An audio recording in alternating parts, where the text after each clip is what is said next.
Hello, friends. Welcome to my channel Redesigning Lives, and I wish you all a very happy new year 2023. Friends, आज मैं आपके सामने इस साल का पहला वीडियो लेकर आई हूँ and the topic of this is eating disorders. Yes friends, वैसे तो हम सब काफ़ी फूडी होते हैं और हम सभी लोगों को यहाँ वहाँ घूमते समय खाना खाना बहुत पसंद है. हर जगह की अपनी एक स्पेशलिटी होती है और डेफिनेटली जब हम किसी नई जगह पर जाते हैं तो वहाँ का नया खाना हमें ज़रूर ट्राई करना चाहिए.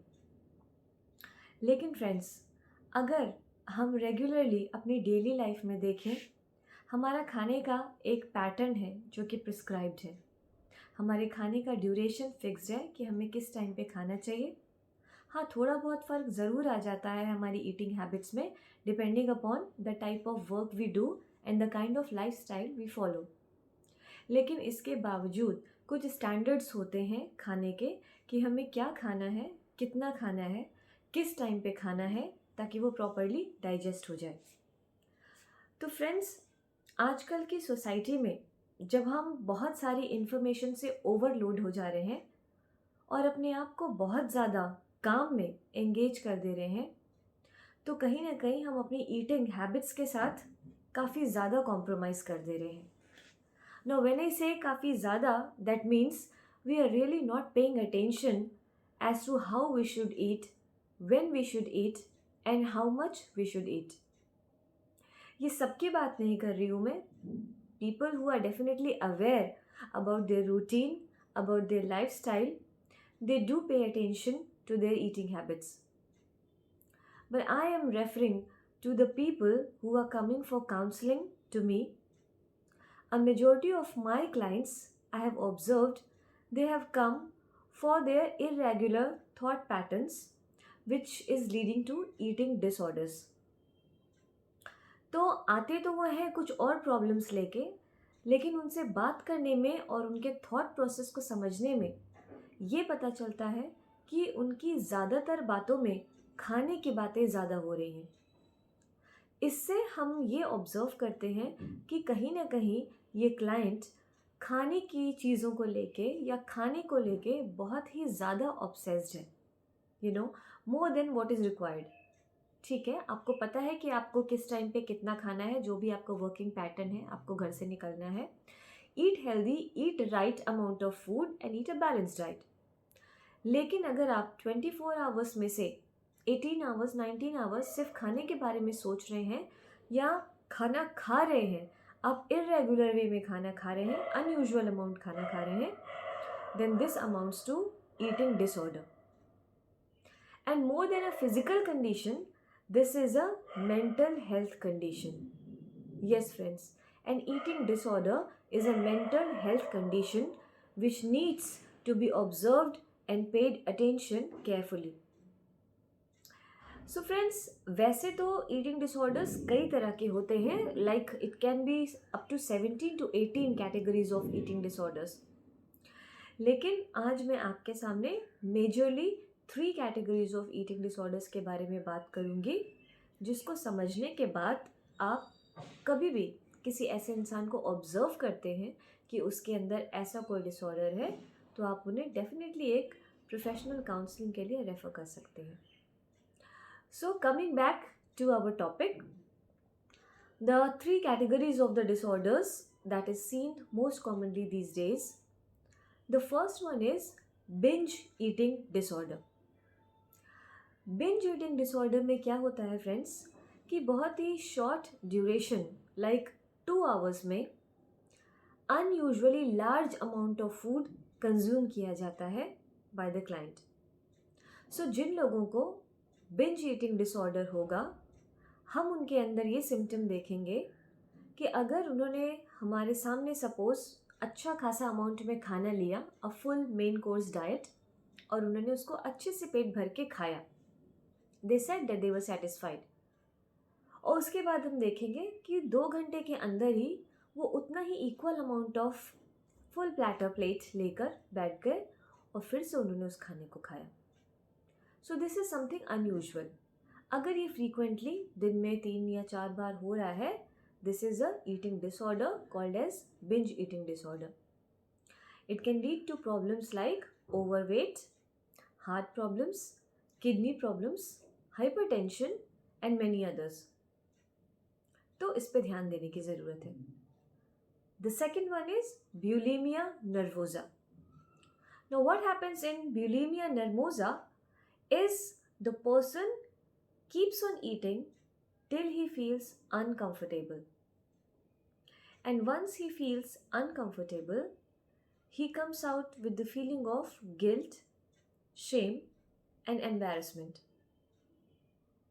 तो जिसको ब्यूलीमिया नर्वोसा डिसऑर्डर होता है वो खाना खाते तो हैं मगर इतना ज़्यादा और तब तक खाते रहते हैं जब तक कि उन्हें अनकंफर्टेबल ना फील होने लगे, और कहीं ना कहीं उन्हें पता होता है कि वो ऐसा गलत कर रहे हैं. इसी वजह से खाने के तुरंत बाद उनको गिल्ट की फीलिंग, शेम की फीलिंग या एम्बैरसमेंट की फीलिंग आती है. इस तरह के लोग अक्सर खाना अकेले में खाना पसंद करेंगे या फिर छुपा के खाना पसंद करेंगे. और इतना ही नहीं, खाने के तुरंत बाद they try to throw it out, जिसको कि हम पर्जिंग कहते हैं. तो हो सकता है, ख़ासतौर के बच्चों में ऐसा देखा गया है कि खाने के बाद ओवर ईट कर लेंगे. वो उनको आइडिया नहीं लगता है कि हमें कितना खाना है, और उसके बाद वो वॉशरूम में जाकर अपने मुंह में फिंगर डाल के उस खाने को वॉमिट आउट कर देंगे, जिसको कि हम थ्रोइंग आउट या पर्जिंग कहते हैं. And in few cases we have also seen that these type of clients use laxatives. Laxatives वो एजेंट्स होते हैं जो कि ल्यूब्रिकेशन करते हैं तब जबकि हमारे मोशंस हार्ड हो जाते हैं, जो कि स्पेसिफिक केसेस होते हैं जब डॉक्टर्स हमें रिकमेंड करते हैं टू यूज़ द लैक्सेटिव्स. पर अगर हम ओवर ईट करके गिल्ट की फीलिंग को फेस करते हुए लैक्सेटिव्स का यूज़ कर रहे हैं, then that means we are facing a disorder called as bulimia nervosa. Coming to third category. The third category is anorexia nervosa.